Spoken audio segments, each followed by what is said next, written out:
We breathe deep.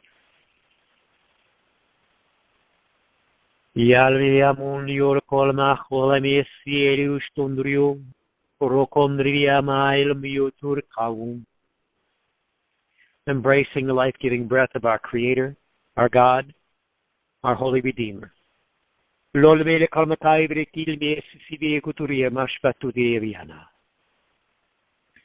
Freed from any limitations we have known within ourselves or we have experienced with others. And this week I want to jump right in to bring clarity for the sake of many people that have reached out, where there is much that is stirring on a spiritual level for every person that I've known within service to others. They're seeing things, many things of a spiritual nature rising, many things that are rising up within people that were closest to them, many that could be named as loved ones, tearing them down, destroying them, coming against them in many ways. We've seen this over the years through many experiences within Grace Healing. But I want you to remain encouraged, for God's Spirit sees all and knows all. And that's almost become a trite phrase, just a useless phrase to many people, because we honestly don't recognize that God does have absolute clarity of not only what has transpired, not what is unfolding, but specifically what things are to become in the blessed form. Not the places we bring it within iniquity, not the iniquities that we form by embracing spiritual ground, but the reality of what can be attained as we release the spiritual captives. And we breathe deep. And in this, I want to remind you of how awesome and wondrous God is. And as some of you have known for Grace Healing for many years, there's been many times where I've seen and witnessed the miraculous that has really nothing whatsoever to do with Larry. It is all God. But even as I served within churches or ministerial grounds or working with individuals or fraternal groups or whatever, where they saw the miraculous unfold, most of the time leaders would step up, oh my God, well don't tell anybody this, don't tell anybody that. And I could never understand that. But as leaders to that group, they didn't know what to do to convey these things without losing control over their people, without losing control over their flock, because they couldn't explain the miraculous themselves, and they were getting fearful of the nature of what the result could be. And I just want to remind you that it is God that is unfolding within these settings and these situations. There's one situation, I used to serve an individual that was involved with ALS throughout the latter years of his days, and I would go down there about every 2 weeks to North Providence, Rhode Island. And there were times I was just grabbed by God's Spirit after I was done serving him in prayer or whatever, and I'd be staying there for a couple of days to kind of watch over him between caregivers and stuff, and in prayer with him, and all of a sudden I'd be like, I got to get up, and I'd get in the car and I'd drive, and next thing you know, I'm staring and I'd look up and I knew, oh, I'm supposed to go in that church. One time I walk in this church and I have no idea what God wants of me. I walk over and I sit down in this pew close to the center aisle. And I'm sitting there, and I'm just kind of looking around and wondering, you know, why does God even want me here? And all of a sudden, a beautiful family comes to my right and sits down. God blesses me in this experience. Now, it was nothing whatsoever to do with Larry, but I kept feeling the sense I'm supposed to go talk with them. And I was fighting it because I felt, well, how would these people feel with me approaching them? You may have heard this story before, but the reality is, at the end of the service, as I was sitting there thinking, you know, there's no way that these people are going to stay here. God, if you really want them here, when I open my eyes, all the people will gone, and they will still be there. And sure enough, God still had them there in the pew. So again, I stand up like the rebellious child and think, okay, I won't go directly to them. I'll step in the next pew in front of us, and I'll walk by, and I'll see if God really wants me to do this. And all the way as I'm walking to them, I'm coming across the pew. I'm walking by them in the front of the pew, and I see two beautiful daughters, the mom and the boyfriend, sitting there. And I'm just like going, oh, God, what does God want me to do? And I'm walking by, and I'm in a state of, unbelief, not sure knowing what God could do. And I'm walking by, and I get to the end of the pew, and I say, forget this. And I turn and go to walk by the pew, and next thing I know, the mom is out of the pew and standing right in front of me, looking at me kind of with a look of shock on her face. And this just came out of me. I have a message for your daughter that I'm supposed to give her. And I said it to her mom, and she broke down in tears, grabbed me by the shoulders, and thrust me into the pew while the boyfriend stood up and got out of the way and sat in the pew behind us. The words I brought to the daughter brought healing and freedom from the migraines that she was experiencing, blessing upon her. Nothing whatsoever to do with Larry, but a willingness to surrender and listen to God, and God moved me to a place where the miraculous could unfold. The daughter was freed. The daughter was freed from the oppression that she was held under by an aggressive boyfriend. The other sister was freed from additional wrongs that were coming against her. And I'm not getting into the details because I need you to understand that this is not just something that can happen in one setting. Submit yourself before the presence of God first in everything you do, and you will see these things. Because, again, I had no idea what was going to unfold. I just knew that God was moving me, so I sought God, and I moved. And then, as that all clears away, next thing I know, I'm thinking I'm going to leave. I'm walking up to the front of the church, which is actually the front door of the church, which is the opposite end of the altar. And I'm saying goodbye to the priest, and I'm compelled to stop right where I was, turn around, and go back into the church as I walk to the front. And there turns out to be a woman that underwent brain surgery. They were removing a tumor, and they damaged part of her brain, which was actually the memory recovery center of her brain. So I'm blessed to bring prayer over her. All of a sudden, she looks at me and says, "I remember you." And I just remained quiet because, I'd never met the girl in my life. But she remembered me. And she started saying things. And she looks to her right, who her dad was her caregiver, and she didn't recognize him for months. And all of a sudden, she's sitting there recognizing him, reminded that it's her dad.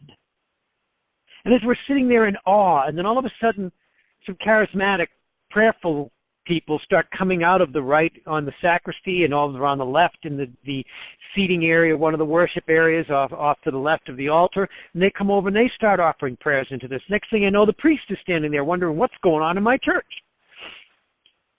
And as I stand up, all of a sudden I'm blessed to give him words from the nature of his sermon, which happened to come from an accident, and God heals him. Heals him from the loss that he had with his dad. Heals him from the physical loss that he experienced in the accident the previous week. Heals his arm and his elbow. And then next thing we know, as we're sitting there in the pew, the priest is going, "Oh my God, I actually feel something," because the priest was so shocked something was happening to him that was of a godly nature. Nothing whatsoever to do with Larry. And there, standing at the end of the pew, just showed up, was the priest's dad. And the priest jumps up like a little boy being picked up at daycare, "Dad!" and hustles to the end of the pew and hugs the stuffing out of his father.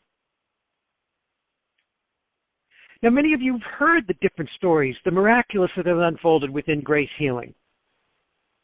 But I have to remind you, please understand, this is what is transpiring. Now, none of those people, if I bumped into those people, they probably wouldn't even know who I was from Adam. Wouldn't even know anything about me. But what I witnessed in that setting was many spiritual captives loosed from the daughter in the pew, her elder sister in the pew, and the mom. What I saw was spiritual captives loosed and freed from the woman that had the brain injury. And as those spiritual captives were lifted off of her, which there were many, because there were many that came from within the medical system, there were many that came from her life experience, and then there were many that came upon her after her accident. And all of a sudden she dwelled within a place of peace, clarity, and understanding, and was able to be present with her dad, and eventually her mom came around the corner and realized what was unfolding. The reality is God is with us in every single moment. And we just endured tremendous attacks lately from some individuals that name themselves Christians, attacking me for teaching about the importance of seeking God first, thinking that it's wrong to place God before us in the nature of relationships, thinking that it's wrong to set God's presence before us in the times we engage with family, friends, or others. And to me, I can't even begin to think like that because I only know one answer. It is God first. So even as I look upon my brother Andy, there's one thing I desire more than anything for Andy, and that's God. So I submit myself before God before I even open my mouth, that the very nature of anything I bring forth would bless God's Son, and he would know God first, me second. Those people I prayed in the church, one of the things I felt within me was not to present self, but to allow for God. And honestly, for the life of me, I can't figure out what is wrong with that. Therefore, it has to be something of a spiritual nature when others try to tear it down. What would be wrong with trying to extend to somebody the greatest gift within creation, which is the remembrance and recognition of God and God's love? If anybody can look upon that as being broken, satanic, demented, or twisted, I have to stop and go, wait a minute, I feel like I'm the alien here. All I know is that God is perfect. All I know is that God is omnipresent, omnipotent. Therefore, God holds the answer unto all things that we might seek God's presence first. His perfect clarity, her perfect wisdom, the totality of God's presence, just as Yeshua named God as Atwun, El Ilah, Eloi, all aspects of the divine in one word, both feminine and masculine. So are we honestly seeking the presence of God first in all things that we do, or are we borrowing from traditions and religious understanding? Have we forgotten that the miraculous nature of God's presence is unfolding every single day and every minute of our lives? Have we become so numbed by the fact that here we are walking in a process of service to others, yet we see spiritual things rising, and we become so consumed by the spiritual things rising as they attack us or they attack others that we forget that God is present and poised for the miraculous at any moment. If we could submit ourselves unto the presence of God and not be lost upon what we witness on the earth. Not be lost upon the evidence caused by those things named as captives, the spiritual captives named within, the spirits of anger, spirits of deception, spirits of judgment, spirits of oppression, spirits of confusion, spirits of control, spirits of high judgment, the demonic forms that govern bodies of people. This is not just some little story we're relating here. As I was blessed once again, called back to Rhode Island one time. For this time, it was not called to the gentleman I was serving, and it was not called to that local area church. I was specifically called to be there at a specific time during the day, and as I was, God revealed by somebody calling me on the phone and saying, we need you down here. How long will it take you to get here from Maine? And I went, well, I'm already down here. Where are you? And they said the name of the hospital. I said, well, I'm right across the street at a restaurant. What do you need? And they said that their mother had died, was in the ICU, was under care, and they had disconnected all the machines, and they really needed prayer as a family and wanted prayer for her. So now, instead of 4 hours and 5 minutes later, I was able to get myself out of the restaurant, walk across the street, go into the hospital. Again, this had nothing whatsoever to do with Larry. It was God's presence guiding to put me in North Providence, Rhode Island, with no explanation as to why, to go across the street, enter upon a room where she had been disconnected for 40 minutes, was gone, incoherent, no signs. God moves me to ask the family, would you permit me to pray over her? They said, yes, she would love that. As I prayed over her, her eyes opened up. She's looking around the room, stunned. And the family was so shocked by what transpired that their first act was to try to get rid of me. Then when things calmed down, God used me as the instrument to help the communications process. But remember, their desire was to get rid of the one thing that God used to bring forth blessing in the room, because they were so fearful and outside of understanding, because they were so consumed by what was unfolding in the death of their mom, that they couldn't even realize that God was happening in that moment.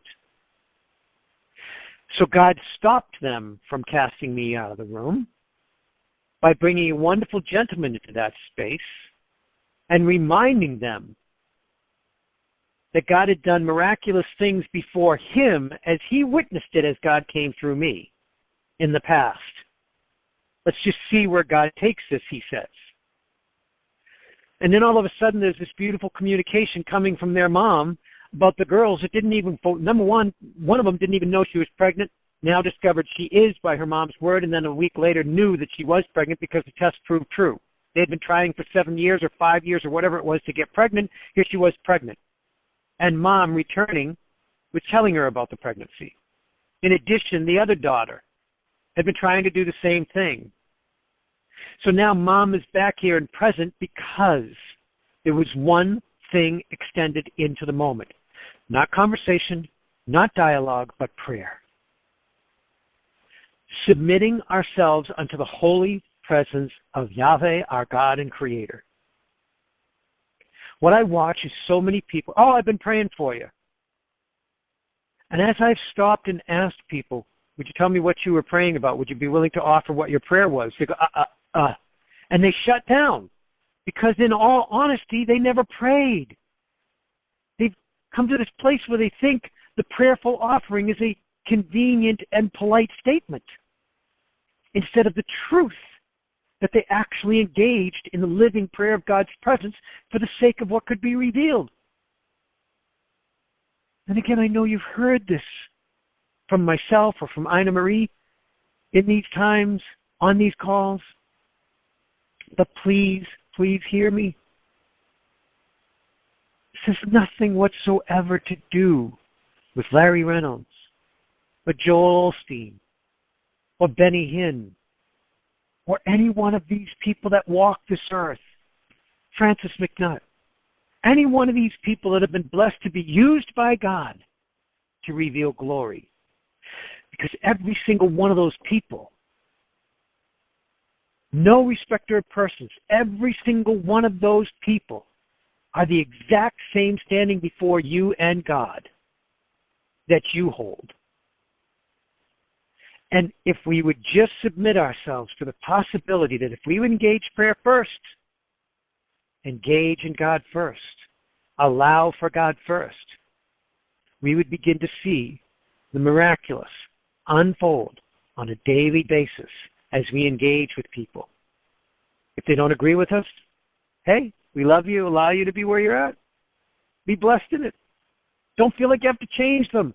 Love them in the distance they form, because you know you engage with God's presence within you and draw to the presence of God within them, and you can extend blessing to them even if they choose not to receive of the earth.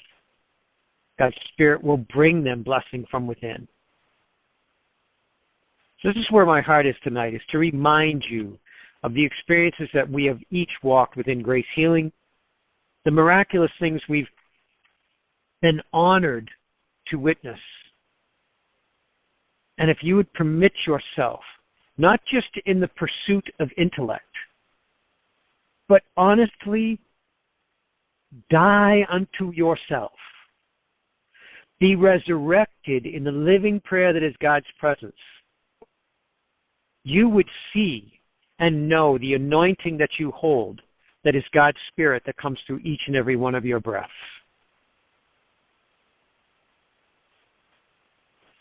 And Yahweh, I pray blessing and peace upon each and every one of your children that draw forth into this time, and offer thanksgiving to know that you, our loving God, are present with us now and each and every moment to manifest your glory. May we be heightened in the ability to simply follow the instruction you gave to us, to call upon your name, Yahweh Elohim. That is my name. I am that I am. Call upon my name, Yahweh Elohim, anytime you are in need or distress. Honestly, truthfully, before the fullness of integrity before God, submit and cry out to God's name in times of need or desperation, or simply reach to God's name at the moments when you just wish to share in God's presence. It doesn't have to be a catastrophic need all the time. It can just be a simple measure of saying, God, not only do I have a depth of love for you, but I wish to experience and walk in this love with you. I wish to know you more deeply. I wish to manifest your presence for the sake of others that I encounter each day. May I be used as your instrument of holy glory so that others might remember and know their origins within you. As we trust, we praise and worship Yahweh, Yeshua, Abun, Totol Nimere, Kaivres, Vasilia, Tarimikishto Turiyaba. May you have a wonderful, deep, and holy sleep within the loving embrace of God, and trust and know that God's living breath resides within you every moment of your existence.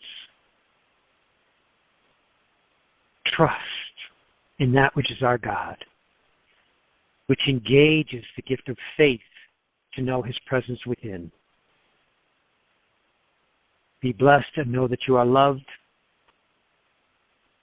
and may this week bring you blessing, abundance, freedom, joy, unity, patience, healing, and renewal. And we breathe as one. Amen.